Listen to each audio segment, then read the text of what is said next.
so that means a new episode of Bobcat Breakdown starting now.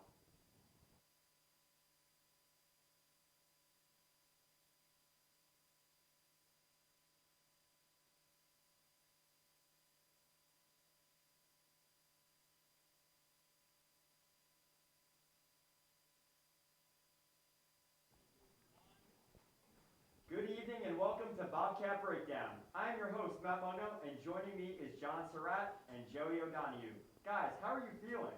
Well, Joey, I'm super excited to get on Bobcat Breakdown with you. After that weekend, we had that call with Timmy Schenner and the men's basketball team, and just super excited to get into this debate. I'm feeling fantastic. We got great chemistry, John. We got men's and women's basketball, men's and women's ice hockey coming up. What could go wrong? I'm surprised Ty isn't with us tonight. All right, let's get into it. The Quinnipiac men's basketball team lost to Manhattan on Sunday. So, guys, what adjustments do they need to make? I'll go first, John. I mean, it's got to be defensive adjustments. Defensively, this game for the Bobcats was atrocious. I mean, you can call it anything you want, but it was terrible, really. And you look at what the Jaspers did. They scored 30 points off of turnovers. 30 points. And Quinnipiac only turned the ball over about 16 times, so it's as if the Jaspers capitalized on every single turnover. But it gets worse than that. The Bobcats conceded 45 bench points to Manhattan. And Manhattan right now, they're sitting at second worst in the MAC. And so for the Bobcats to concede 45 bench points to that team, you're letting the guys come off the bench and score that much. Defensively, adjustments need to be made. They got to hustle more and get back in transition. Yeah, I mean, I have to agree. Defensively, it's all over the place. But what I really wanted to focus on was Kevin Marfo. When the team plays through him offensively, there was a lot more consistency. When they played a lot of iso ball with Matt Belanc, he didn't have a great game. Tyrese Williams came down with an injury, but he also did not have a great game throughout. But when the team plays through Marfo throughout other games and throughout that game, they were scoring way better, scoring more efficiently.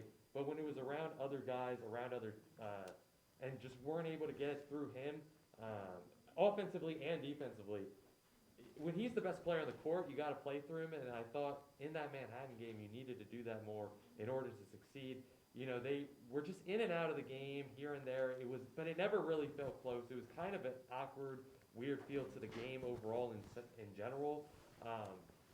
But for me, defense definitely there.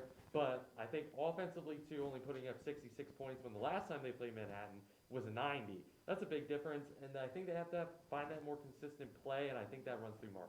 Yeah, well, listen, there's a lot of things you could point to about this game. It really was not a good showing for the Bobcats. And, you know, turnovers, some people might say they're inevitable, but points off turnovers are not. You can't concede. You got to get back, play better transition defense. And so, for me, I think defensively, it's really just that's really what screwed the Bobcats there. And there was a stretch in late January and beginning of February where the Bobcats gave up over 80 points in 3 straight games. Defensively, this team has got to find their groove, or they're going to lose games against bottom teams like Manhattan. Yeah, I mean, like when you look at like women's basketball, for example, against Iona, they both turned the ball over around the same rate, but women's basketball scored way more off turnovers. So doing that for the men's basketball team, they got to do that to find that consistent play. But again, like I said, with Marco. John, you mentioned the team's inconsistencies. Do you love how the men's team is playing, or should we leave it in the past and find a new strategy? That's an easy answer. I'm not liking how this team is playing. You know, we just talked about the Manhattan game, of course, but they won against Fairfield. Then before that, they had lost 3 straight, and just nothing really looked in sync with this team. You know, losing Savion Lewis doesn't hurt. Bernie Blunt was in and out. He just came back last game, but just overall, like Matt Belanc, from what he was at the beginning of the year to what he is now, isn't to the same degree. Like he's still up there, I think around 6th or 5th in MAC in the points per game category. But just like they're playing a lot of isolation ball. They're playing a lot of just not shooting the ball effectively whatsoever from when we thought they were near the top of the MAC. A little bit more consistent play. Beginning the MAC season when they beat Manhattan and they were beating the other teams. So I'm really just not liking what I'm seeing. Yeah, well, listen, John, I do agree that they should be changing up their strategy, but I'm going to disagree with something you said actually in our last question. I was ready to get on you about this, but I'm saving it for this question. I think Kevin Marfo's role needs to change. I think Kevin Marfo's role absolutely needs to change. You look at the team right now, they're below 500 in the conference, and here's the thing. Rick Pitino said it best, head coach of the Iona team, and his team's sitting at the top of the MAC right now. He said Kevin Marfo is a point center, and that can be tricky to defend against, but it's also incredibly difficult to pull off. Kevin Marfo right now has 83 turnovers on the season. They're asking him to do too much. You don't need him bringing the ball up and running the point. You don't need him to do that. You've got Desi Jones, who's a reliable point guard. Rigoni and Brendan McGuire are top 5 in assists. They can run the offense. They can distribute the wealth. Marfo can be a traditional center. I mean, he's a big body. I don't see that traditional point guard on this roster. He is the best playmaker, ball handler, not ball handler, but playmaker on this team. Just because he's bringing it up the court, but when he gets it on the low block, when he gets it around there, when they're playing pick and roll game, when they swing it around, Marfo is in that action. It's not. I don't see that reliable. Desi Jones is more of a shooting guard, a scoring guard than any other type of guard I would see. I would rather Marfo play like the way he is playing currently than having Desi or McGuire's a good playmaker, but like just figuring it out. Got to figure it out with this Nebraska. That's where I disagree. We'll see if men's basketball can turn it around. Switching to the women's side of the court, Michaela Morris has put up 4 double-doubles in the last 4 games. Do you love or hate the style of play as of late? Well, I absolutely love the style of play. I, for one, Michaela Morris is a baller. She's been going off. As Matt mentioned, she's got 4 double-doubles in a row. She's playing incredible, and she is so versatile as a player. I mean, she'll work you down low. If you give her one-on-one, she'll go to town all day with those matchups. And then, as we saw against Iona, she's got a sweet jumper from the free throw line. I mean, she can really do it all. She's so versatile. I love the basketball that we're seeing from Michaela Morris. And then defensively as well. You can't forget about that. Last season, she's the MAC Defensive Player of the Year. She's clamps once again this season. It's phenomenal. She's got a great all-around game. I love what I'm seeing. So it was Valentine's Day yesterday, and again, we got to give her flowers. We got to celebrate what she was MAC Player of the Week the week before, excuse me, and probably will win it this week. I don't know if it's going to come out yet soon, but last Iona game she shot 4 for 14. This one she shot 7 for 11, and again 5 for 5 from this Iona game. 4 straight double doubles, like we mentioned. 7 straight games, 2 more blocks. 2 of them at 4 and 3, but. And again, those rebounds are still up there, but we can't just give all the credit there. I think her turnover, we talked about on the call, she was turning the ball over pretty consistently in her past 5 games, 8, 3, 7, 6, and 5 turnovers from those previous games, averaging 3.3 turnovers to only 1.6 assists per game. That's over that stretch. That's just not consistently going to win, especially with Fairfield coming up. That's not going to help you win the MAC. Come tourney time, if your best player, arguably, but over this stretch she has been able to not be so consistent with the ball in her hand. Well, I think if you're going to excuse Kevin Marfo for his turnovers, you got to excuse Michaela Morris as well. She's been phenomenal, and she's second in the MAC in rebounds. She's second in the MAC in blocks per game. She's 13th in points, which is pretty outstanding for a forward. So I love everything about her game right now. I think she's playing just fine. They just don't need to play through her like Marfo, like Mackenzie DeWeese can handle the ball, Rose Caverly can handle the ball. That's why I think her turning the ball over isn't going to. Again, we agree on every part besides the turnovers. All righty. Which Quinnipiac women's basketball senior has made the biggest impact on this team? This is such an obvious answer. I think Mackenzie DeWeese easily. Really? Leading the team in points, second in rebounds, second in assists, first in steals, 9th in program history in steals. She's just all around the court. Reigning MAC Player of the Year. How can you not say she's the most, even in my notes I wrote kind of obvious, most impactful senior here on this team. Amani Free has been playing way better as of recently, can't deny that. Caverly struggled throughout the season, but I think Mackenzie DeWeese around the court, just throughout this stretch, even in their 7 of last 8 games they've won, the one loss, Mackenzie DeWeese has won. Yeah, I mean, I would love to sit up here and act like this was a tough decision for me.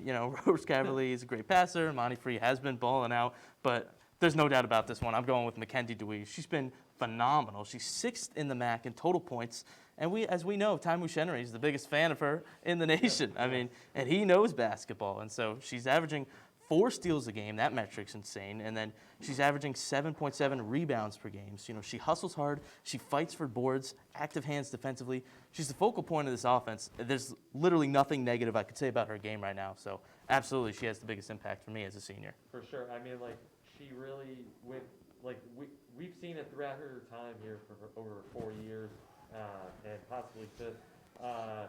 But most likely with Mackenzie DeWeese, she's just everywhere around the court. Really, a pest defensively. She could have won Defensive Player of the Year too last year if Michaela Morris wasn't such a presence in the paint as well. So definitely, I think Mackenzie DeWeese most impactful senior. Absolutely.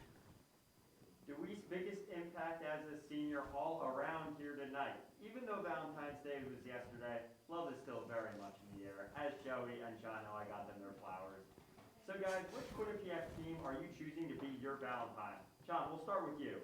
Well, I guess those flowers are coming in the mail. I didn't get it. I didn't get my flowers yet, Matt.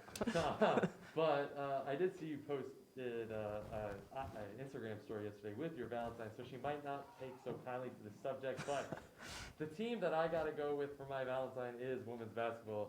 Again, we talked about how we don't like how men's basketball has been playing as of late. I love how women's basketball has been playing as of late. They came back against Niagara. That wasn't the prettiest game until they came back and they showed that even Jackie Grisdale can get in there. It's not just all about, it is a lot about Mackenzie DeWeese and Michaela Morris. Let's not get that wrong, but they can go to other players, go to other people, Mackenzie Helms, to make an impact across the court for this women's basketball team. And again, we've been talking about how much men's basketball has been struggling throughout this portion of the season ever since they got off to kind of a good start for Mac play, I'd say, for men's basketball team. So I gotta go that route that I love how well this women's basketball team has been playing. Yeah, well, I love this question, John, and I'm going to disagree with you from a Valentine's perspective, Okay. because that's what the question that we're answering here. And also, you did crack the code as to why I am going to pick the men's basketball team, because my actual Valentine would not be happy with me saying anyone on the women's team. So I'm going with the men's team, and here's why. The men's basketball team averages more assists per game than the women's team. So I feel like they're a lot more sharing, they're a lot more caring. They're going to buy me gifts, we can split the dinner bill. I think because they're spreading the wealth more and averaging more assists, I'm going to give it to the men's team. And then secondly, the women's team is averaging more blocks per game than the men's team. And so another way to phrase that is that the women's team is averaging more rejections. And so if I'm going to find a Valentine, I don't want to get rejected by them, and the men's team is not blocking as much right now. So that's why I'm picking the men's team to be my Valentine. I love your puns. I love it all, Joey. Just with what I think of Valentine's Day and love, that's the team that I love more so for right now. There we go. The Bobcat Breakdown crew is the team I love. Now it's time for our first break of the night. But don't go anywhere, because when we come back, we will discuss all things ice hockey.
hop over to the ice.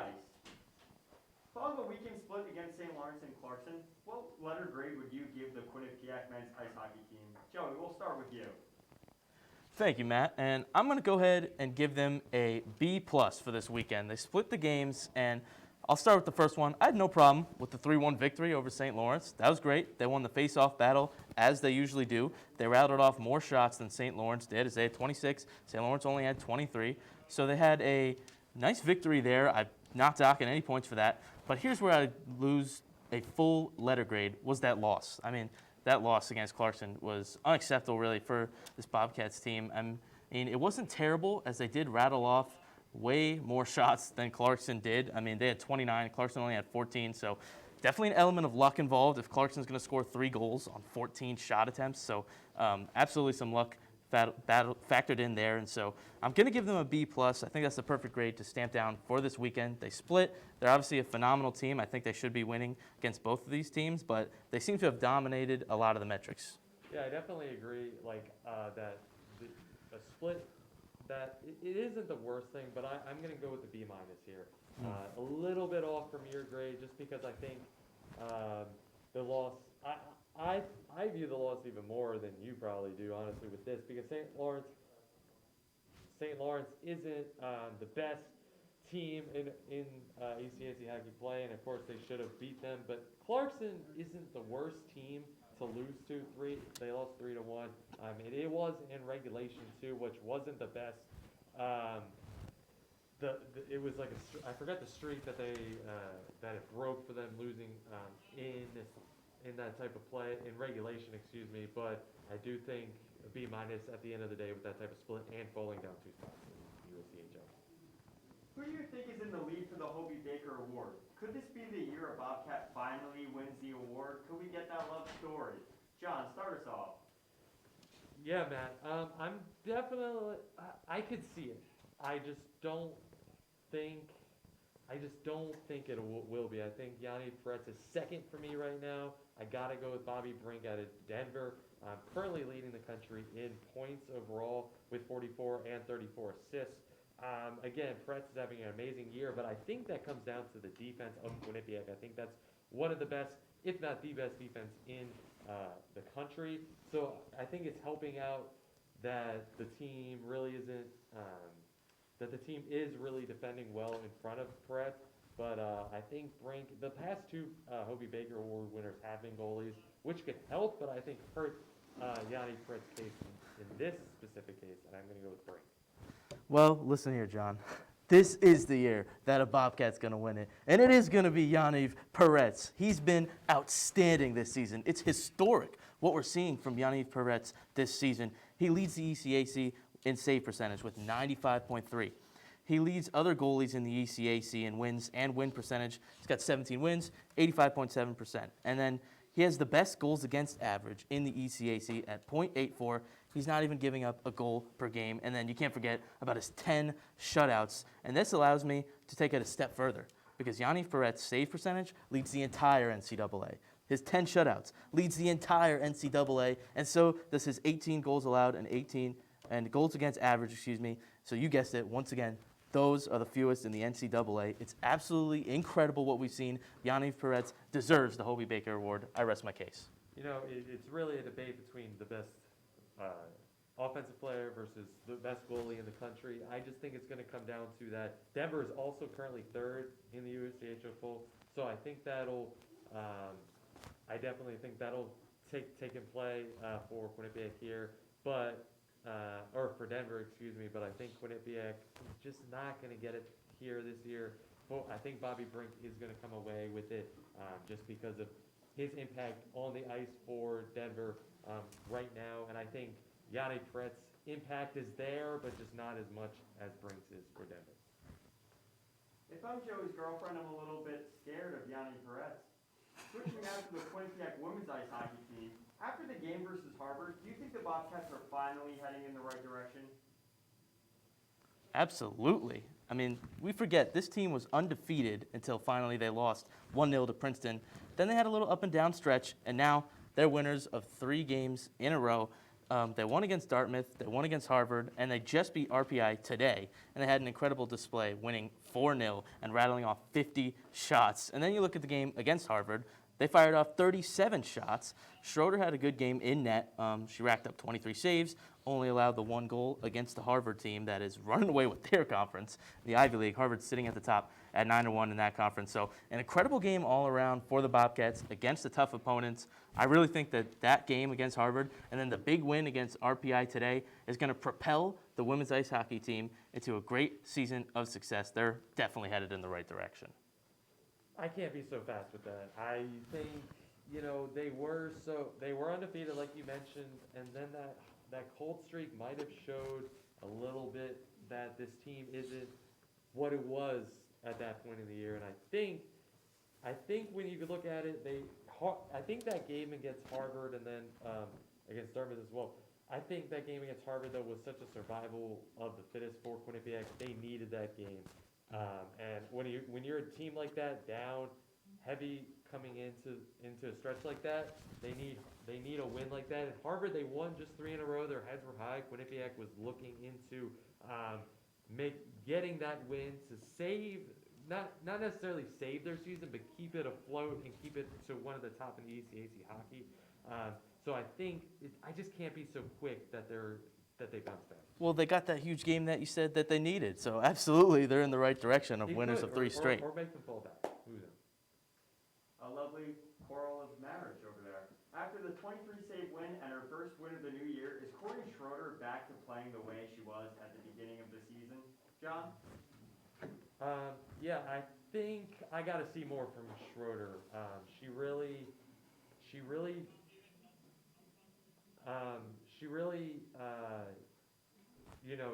she got, let's face it, she got removed from the goal for a reason.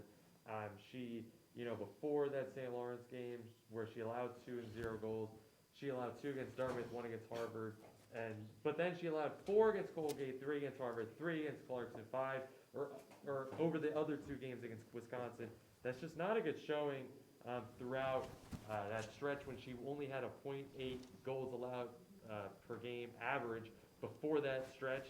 I think I got to see more from her going into the next end of the season. Yeah, I'm going to agree with you on this one. I think not yet, but I absolutely think this is a great sign for her. That game against Harvard where she had 23 saves, that's a great game. I think that she's absolutely going in the right direction. And then she played amazing against RPI today. Finally got a shutout, so not yet. I'm going to see a little more, but she's absolutely headed in the right direction. It's our last break of the night, and we come back. It's time for Qbsn Game of the Week and Final Roars.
We appreciate you sticking with us tonight here on Bobcat Breakdown.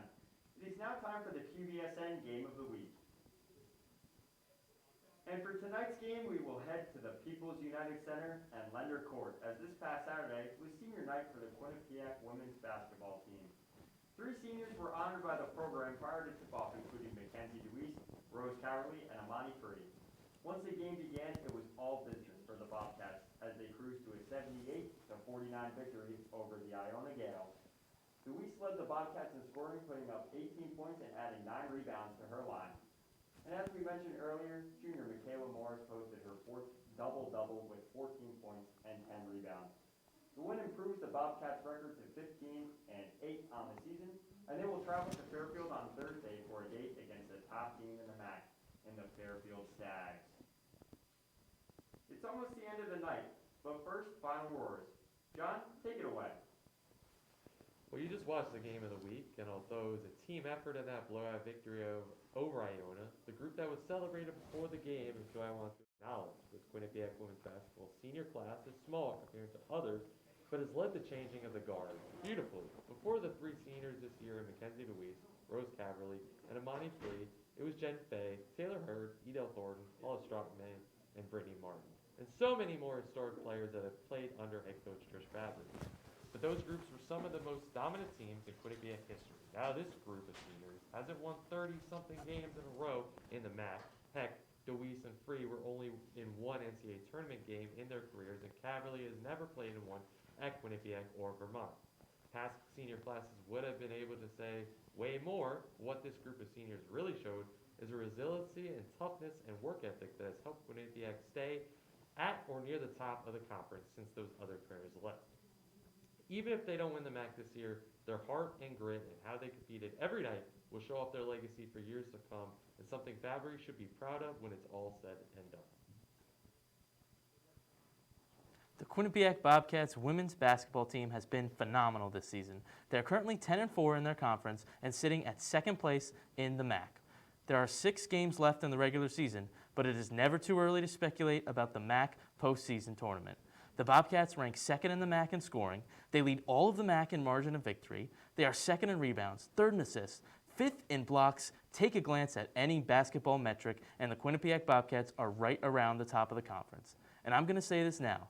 The Bobcats will make a finals appearance in the MAC postseason.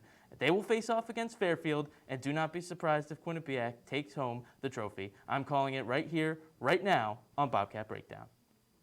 I love to see the confidence, Joey. The Quinnipiac men's ice hockey team will be competing against Yale next Tuesday in the Battle of Whitney Avenue. An exciting game, but the Bobcat season does not hinge on this game. With the team's successes this season, they have immense potential to win the ECAC and claim a Frozen Four berth for the first time in 13 years. For how exciting the Yale game will be at the People's United Center on Tuesday for the students and participants alike, the Bobcats have bigger fish to fry and bigger obstacles on the horizon. What will matter more down the line? The ECAC and beyond would make program history. That's all the time we have for tonight, folks. To stay up to date on all things Quinnipiac sports, be sure to check out our website at q30tv.com. Also, follow us on Twitter at q30sports. From the producers, everyone behind the scenes, our analysts, John and Joey, my Valentines, I'm your host, Matt Mugno. We thank you for tuning in and wish you a wonderful rest of your Tuesday night. And see you next week on Bobcat Breakdown. Good night, folks.